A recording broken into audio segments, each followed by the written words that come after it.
talking about totems. For example, right now I'm in Stanley Park, as you can see here. And on my back, you can see there's a huge totem pole. So let's take a look at what does it really mean.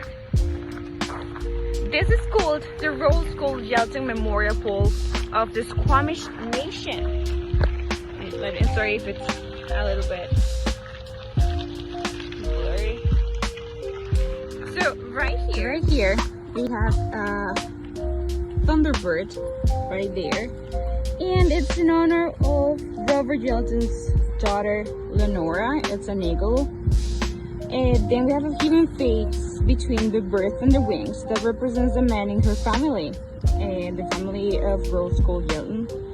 Also, there's a raven, we have a wolf, a killer whale being held by the wolf, and the carver included a killer whale to remember ferry trips across Burat Inlet with his grandmother Matilda when they did wheels. And yeah. This pole right here, totem pole, sorry, is a copy from one built in 1870. As you can see right there, we have two figures, 1 and 2. And these two represent the daughters of the person who created this pole. Let's continue seeing what else we have around here. Right here, we have a short sculpture.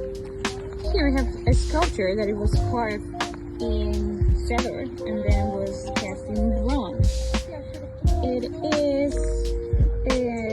It talks about basically about the Portuguese heritage from the Muslim and Squamish descendant, and that was Silva's first wife.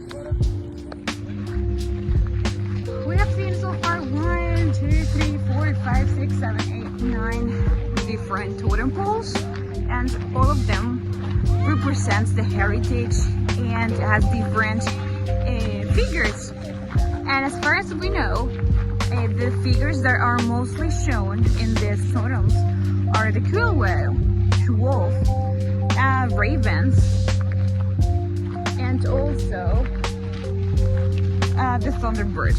Those are the main figures that are represented in the totem poles from First Nations here in Stanley Park.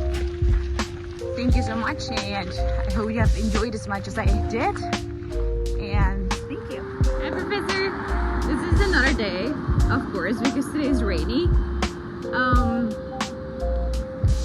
This is where I live.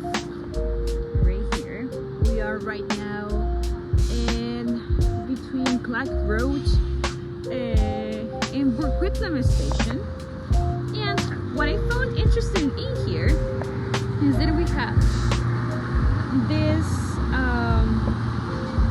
I forgot the name of it. 1 second.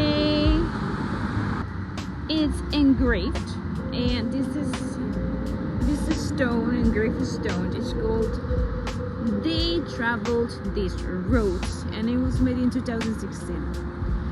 And I found this very interesting because usually you don't see this historical we're gonna say it's not a monument, this historical pieces, and most importantly not in a station, which does not happen back in my country, Peru. Thinking about the previous place that I visited, it was Stanley Park.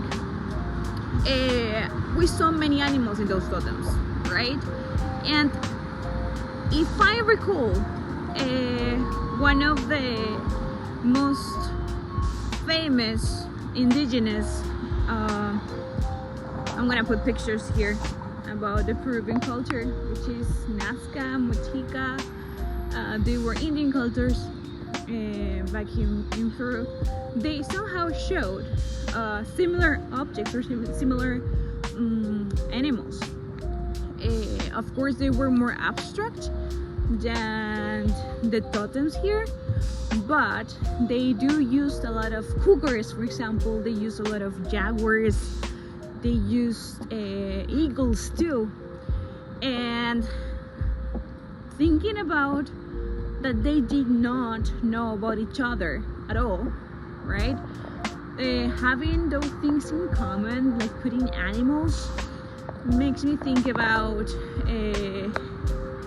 how human beings are the same. We think almost the same and have similarities to on our beliefs, right? And I really like how the totems were basically built around not only goddess or gods, but like in my culture, like in Peru, but also about their family, right? They use them to represent their family somehow, and I think that's really, really nice and interesting to observe that Native Canadians cared a lot about their family, and it was a really nice experience to observe and to get to read and understand the culture of here, actually. How they are, right? How they really are, what are their beliefs, or where their beliefs, and how are they right now. And thank you, sorry about those two different videos. I had no idea. I deleted one of those, and I hope you like what you see from my point of view. Thank you so much, and